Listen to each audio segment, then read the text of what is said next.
നേടെടുക്കാം പുതിയ ബന്ധങ്ങൾ. Bridal craft the wedding mall, Pan Bazar, Tirur.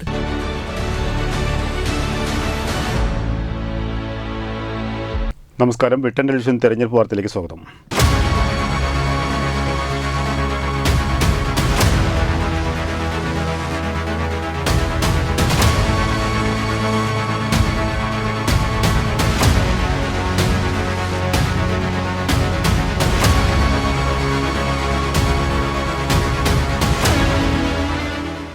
UDF ഭരണത്തിൽ കാക്കടവ് പാലം യാഥാർത്ഥ്യമാവുമെന്ന് കുറുക്കോളി മൊയ്തീൻ. കാക്കടവ് പ്രദേശത്തെ പ്രയാസങ്ങൾക്ക് അറുതുവരുത്തിയത് സി മമ്മൂട്ടി MLA ആണ്. PP അബ്ദുള്ളക്കുട്ടി MLA ആയിരുന്നപ്പോഴും പ്രദേശവാസികൾ പ്രയാസം പറഞ്ഞിരുന്നു. തെറ്റായ പ്രസ്താവനകൾ നടത്തുകയാണ് ഇടതുപക്ഷ സ്ഥാനാർത്ഥിയെന്നും കുറുക്കോളി മൊയ്തീൻ പറഞ്ഞു. ഈ ഇടതുപക്ഷ സ്ഥാനാർത്ഥിയുടെ ചില പ്രസ്താവനകൾ കേൾക്കുമ്പോൾ, അവസാന ഘട്ടത്തിലെ അവരുടെ ചില പ്രവർത്തന രീതികൾ കാണുമ്പോൾ വളരെ പ്രയാസം തോന്നുകയാണ്. ജനങ്ങളെ മാന്യമായി സമീപിക്കാൻ പോലും, സത്യസന്ധമായ കാര്യങ്ങൾ പറഞ്ഞ് ജനങ്ങളുടെ മുമ്പാകെ പ്രത്യക്ഷപ്പെടാൻ പോലും കഴിയാത്ത ഒരവസ്ഥയിൽ അവരെത്തിച്ചേർന്നല്ലോ എന്നതിൽ ഞാൻ ദുഃഖിക്കുകയാണ്. കാക്കടവ് പാലം ഈ പരിസരവാസികൾക്ക് അനുഭവിച്ചു കൊണ്ടിരിക്കുന്ന, വർഷങ്ങളായി അനുഭവിച്ചു കൊണ്ടിരിക്കുന്ന ദുരിതം ചെറുതല്ല.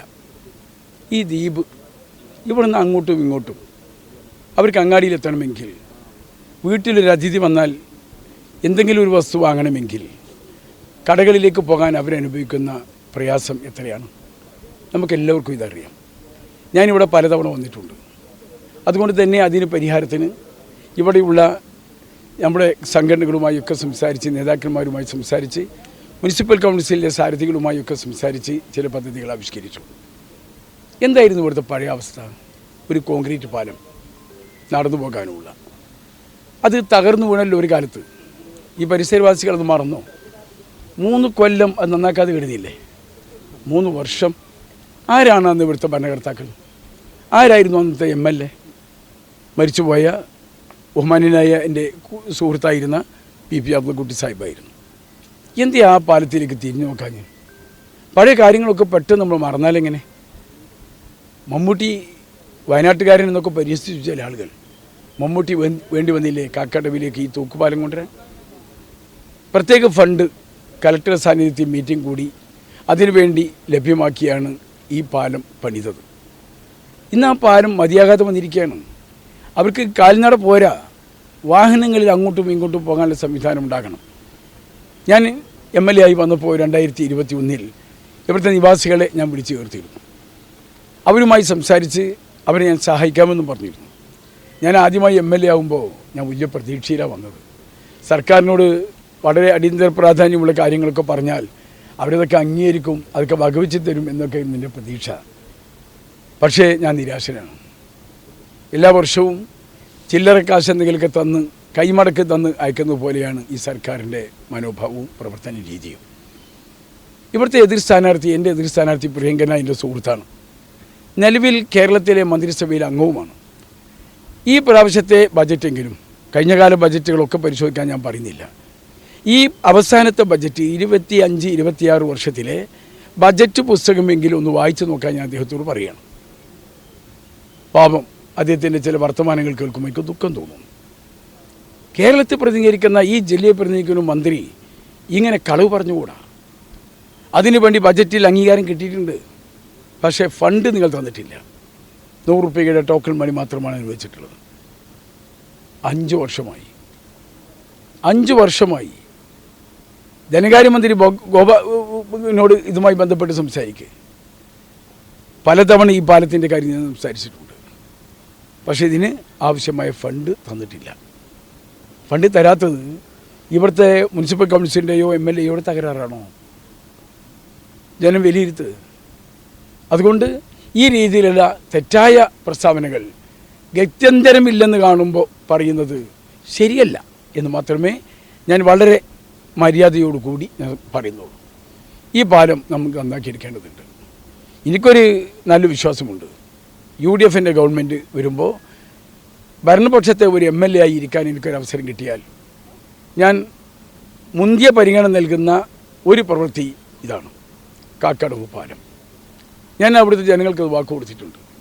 ഒന്ന്, മത്സ്യത്തൊഴിലാളി മേഖലയിൽ മിനി ഹാർബർ അതേ പ്രാധാന്യത്തോടു കൂടിയാണ് കാക്കടവ് പാലവും ഞാൻ കാണുന്നത്.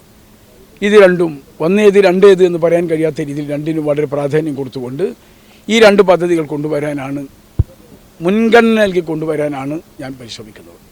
അത് ഈ മണ്ഡലത്തിൽ തന്നെ മൊത്തമുള്ള വോട്ടർമാരെ അറിയിക്കാൻ ഞാൻ ആഗ്രഹിക്കുകയാണ്.